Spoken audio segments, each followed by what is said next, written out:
Hello, excuse me, உங்களை தான் கூப்பிடுறேன். யாப்ல அவன் கூப்பிட்டுட்டே இருக்கான். கூப்பிட்டுட்டு போறான், நீ சும்மா இரா. ஏங்க, உங்க ரெண்டு பேரையும் தான் கூப்பிடுறேன். Hello, red colour dress. ஏய் பாத்தியாட்டி, உன்னைய தான் கூப்பிடுறான். தெரியுதுவே, அமைதியா இரு. Excuse me. Hello, white T-shirt. ஐயோ, என்னைய கூப்பிடுறான் பே. Two beautiful ladies. நம்மள தாண்டி சொல்லியா? அமைதியா இருவே. ஏங்க, உங்களை தான். இன்னைக்கு பஸ் எல்லாம் வராது. என்னது பஸ் வராத? என்ன சொல்றிய? ஆமாங்க, இன்னைக்கு பஸ் எதுவும் ஓடாது. Bus strike. உங்களுக்கு இந்த விஷயம் தெரியாதா? தெரியாது. இவ வேற ஒருத்தி அவன்கிட்ட போய் பேசிட்டு இருக்கா. யார் என்னன்னே தெரியாது, எதுக்கு அவங்க கூட எல்லாம் பேசுறானே தெரியல. ஆமா, ரெண்டு பேரும் பஸ்ஸுக்கா வெயிட் பண்ணிட்டு இருக்கீங்க? ஆமா, ரொம்ப நேரமா வெயிட் பண்ணிட்டு இருக்கோம். பஸ் எதுவுமே வராம இருக்கும் போதே டவுட் ஆச்சு. நல்ல வேளை இப்ப நீங்க வந்து சொன்னீங்க. ஏய் மஞ்சு, இப்ப என்னடி பண்றது? அவங்க பேர் மஞ்சுவா. பேரும் ரொம்ப அழகா இருக்கு, பார்க்கவும் அழகா இருக்காங்க. என்ன பிரச்சனை உங்களுக்கு? எதுக்கு இப்படி பேசிட்டு இருக்கீங்க? ஏய் மஞ்சு, பஸ் வராதாண்டி, ஸ்ட்ரைக்கா? காலையில வந்துச்சுல. காலையில ஸ்ட்ரைக் இல்ல, இப்பதான் ஸ்ட்ரைக்கு. பஸ் ஸ்ட்ரைக்னா முழு நாளும் பண்ணுவாங்கல்ல, அது என்ன காலையில இல்ல இப்ப மட்டும் ஸ்ட்ரைக்னு சொல்றீங்க? நிஜமா தாங்க, ஒரு பஸ் கூட வந்திருக்காது இவ்வளவு நேரமா. ஆமா, வரல. பாத்தீங்களா, பஸ் இன்னைக்கு வராது. மஞ்சு, இப்ப என்னடி பண்றது? வேணா என் பைக்ல வாங்க, ட்ரிபிள்ஸ் போலாம். அதெல்லாம் ஒண்ணும் வேண்டாம். ஏ ராதா, வா நம்ம நடந்து போவோம். நடந்து போனா கால் வலிக்கும்ல. வாங்க, நான் கூட்டிட்டு போய் விடுறேன். ஆமா, எந்த ஊர் நீங்க? அதெல்லாம் உங்ககிட்ட சொல்லணும்னு அவசியம் இல்ல. ராதா, வா நம்ம நடந்து போலாம். ஏங்க, கூட்டிட்டு போய் விடுறேன்னு சொல்றேன், எதுக்காக நீங்க நடந்து போனோம்? என் பைக்ல வாங்க, ட்ரிபிள்ஸ் போலாம். வீட்டு வாசல்லே கூட்டிட்டு போய் இறக்கி விடுறேன். ஒண்ணும் தேவையில்ல, எங்களுக்கு நடந்து போக தெரியும். ஏ ராதா, வா போவோம். மஞ்சு, என்னடி? அவர்தான் சொல்றாருல, அதுக்கு முன்ன பின்ன தெரியாதவங்க பைக்ல ஏறுவியோ? உங்க அம்மா யாச மாட்டாங்களோ? தெரிஞ்சா தொடப்பட்ட பிஞ்சிரும். தெரியுதுல, தெரிஞ்சவியலா இருந்தாலும் பரவாயில்ல. தெரியாதவிய பைக்ல எல்லாம் நான் ஏற மாட்டேன். நான் நடந்த பிறகு நீ வேணா பைக்ல வா. எக்ஸ்கியூஸ் மீ, யார் வந்தாலும் ஓகே தான், ரெண்டு பேர் வந்தாலும் ஓகே தான். வாங்க, நான் கூட்டிட்டு போறேன். எங்களுக்கு உங்க உதவி ஒண்ணும் வேண்டாம். உங்க வேலையை பார்த்துட்டு போங்க, எங்களுக்கு நடந்து போக தெரியும். நடந்து போனா கால் வலிக்குங்க. நாங்க ஆட்டோ பிடிச்சு போவோம். உங்களுக்கு என்ன பிரச்சனை? நீங்க எதுக்கு எங்களுக்கு ஹெல்ப் பண்ணணும்? ராதா, வாடி போலாம். சரிபா, வா போவோம். மஞ்சு, அங்க போற பஸ் வருது. ஆமாபே, பஸ் வருது. ஏங்க, பஸ் வராதுன்னு சொன்னீங்க, ஸ்ட்ரைக்குன்னு சொன்னீங்க, பஸ் வருது. ஓ, ஐம் சாரி, ஸ்ட்ரைக்கு நான் சொன்னேன். பஸ் பிரேக் டவுனுமா, இப்பதான் சரி பண்ணி எடுத்துட்டு வராங்க. நீங்க பஸ் ஸ்ட்ரைக்குன்னு தானே சொன்னீங்க, எதுக்கு இப்படி எல்லாம் போய் சொல்றீங்க? எங்களை உங்க பைக்ல கூட்டிட்டு போலாம் தானே? சீ, எப்படிதான் இப்படி எல்லாம் இருக்காங்களோ? ஏங்க, தப்பா எடுத்துக்காதீங்க, ஒரு உதவியா தான் செய்யலான்னு பார்த்தேன். உங்க உதவி ஒண்ணும் எங்களுக்கு வேண்டாம். பஸ் ஸ்ட்ரைக்குன்னு எங்களை பைக்ல ஏத்தி கூட்டிட்டு போலான்னு பாத்திருக்கீங்க. சீ. ஏ ராதா, வாடி பஸ்ல போய் ஏறுவோம். வா மஞ்சு. வா, கடுகு மாதிரி வெடி வெடின்னு வெடிச்சிட்டு போகுது. ஆனா அழகாதான் இருக்கா. எனக்கும் பார்த்த உடனே ரொம்ப பிடிச்சிருக்கு. ஒருத்தியாவது பைக்ல வருவான்னு பார்த்தேன், ரெண்டுல ஒண்ணு கூட வராம போயிருச்சே. சரி சரி, போனால் போகட்டும் போடா. இந்த பஸ் ஸ்டாண்ட்ல தானே பஸ் ஏறி போறாங்க. யாரு என்ன ஏது எந்த ஊருன்னு சீக்கிரமா கண்டுபிடிக்கிறேன், அதுக்கப்புறம் பைக்ல ஏத்துறேன். தேவதை, அவள் ஒரு தேவதை, அழகிய பூமுகம் காணவே ஆயுள்தான் போதுமோ. காற்றிலே அவளது வாசனை, அவளிடம் யோசனை கேட்டுதான் பூக்களும் பூக்குமோ. நெற்றி மேலே ஒற்றை முடியாடும் போது நெஞ்சுக்குள்ளே மின்னல் பூக்கும், பார்வை ஆளை தூக்கும். கண்ணம் பார்த்தா முத்தங்களால் தீண்ட தோன்றும், பாதம் ரெண்டும் பார்க்கும் போது கொலுசாய் மாற தோன்றும். அழகாய் மனதை பறித்து விட்டாளே, செல் செல் அவளிடம் செல் என்றே கால்கள் சொல்லுதடா. அழகாய் மனதை பறித்து விட்டாளே, துளி துளி துளி மலையாய் வந்தாளே, சுட சுட சுட நனைந்து போனாலே. அதை ஏண்டா கேக்குற? நான் பஸ் ஸ்டாண்ட்ல யதார்த்தமா போய் நின்னா,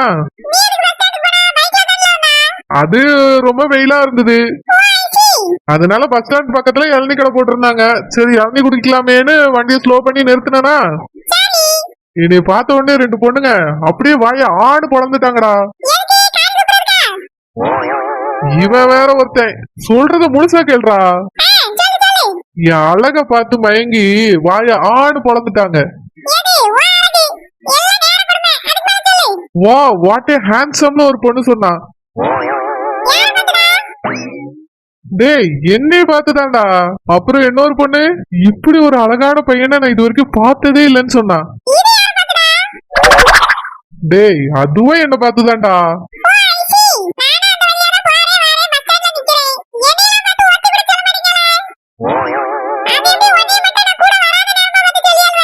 அதுக்கெல்லாம் இந்த மாதிரி கொஞ்சம் அழகா இருக்கணும்டா. ஆமாண்டா அழகுதான். அழகேண்டா நானு. அதான் பாக்குற பொண்ணெல்லாம் சைட் அடிக்குது. டேய் சைட் அடிக்கிறாங்கடா. நிழலு கூட ஒரு மரத்தடியில ஒதுங்க முடியல. இன்னொரு விஷயம் தெரியுமா, அதுல ஒரு பொண்ணு என்னை பார்த்து நம்பர் தரீங்களான்னு கேட்டா.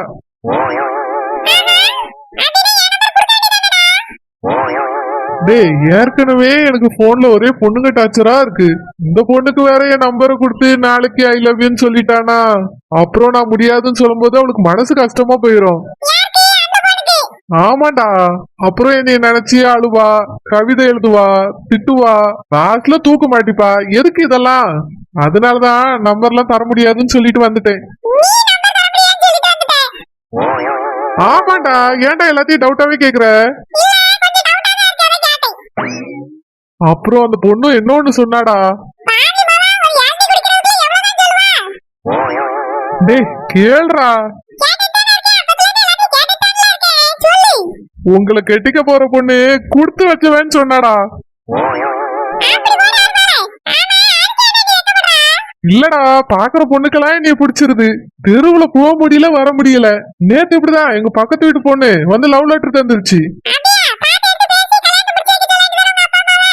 ஸ்கூல் தாண்டா படிக்குது, +2 படிக்குது. அதனால இந்த வயசுல லவ் கிவ் எல்லாம் சரிப்பட்டு வராதுமா, ஒழுங்கா படிக்கிற வேலையை பாருன்னு சொல்லி வச்சிருக்கேன்.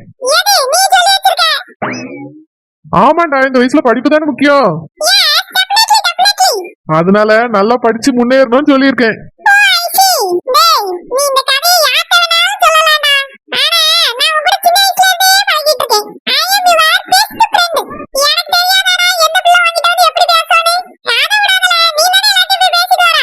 சீச்சி இல்லடா, நீ வேணா அடுத்த தடவை என் கூட வரும்போது பாரு எப்படி பொண்ணுங்கெல்லாம் என் கூட பேசுதுன்னு, அப்ப தெரியும் உனக்கு.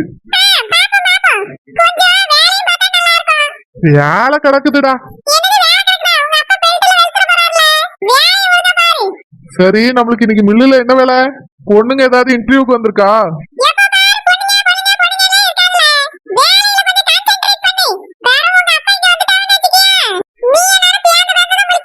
அதெல்லாம் வரமாட்டாங்கடா எங்க அப்பா தோட்டத்தை விட்டுட்டு.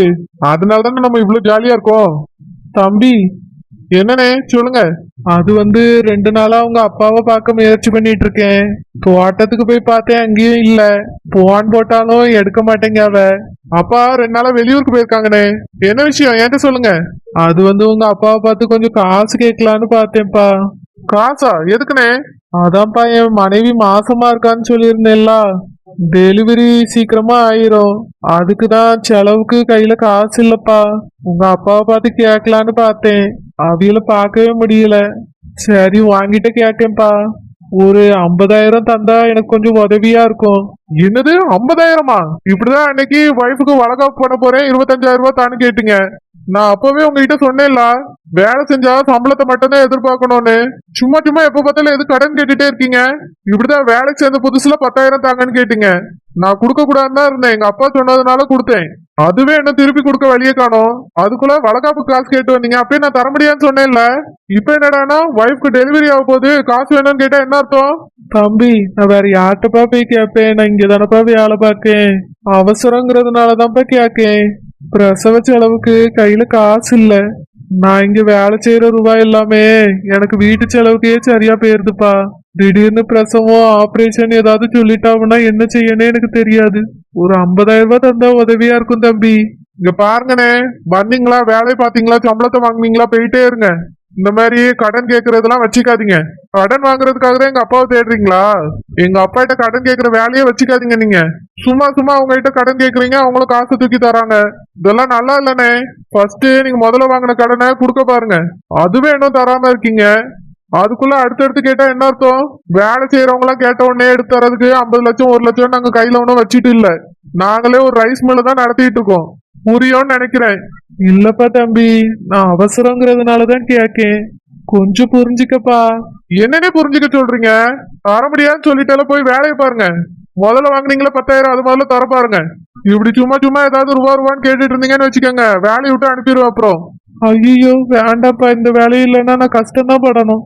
போங்க, போய் மூட்டை தூக்குற வேலையை பாருங்க. இனி கடன் கேட்டுட்டு வராதீங்க.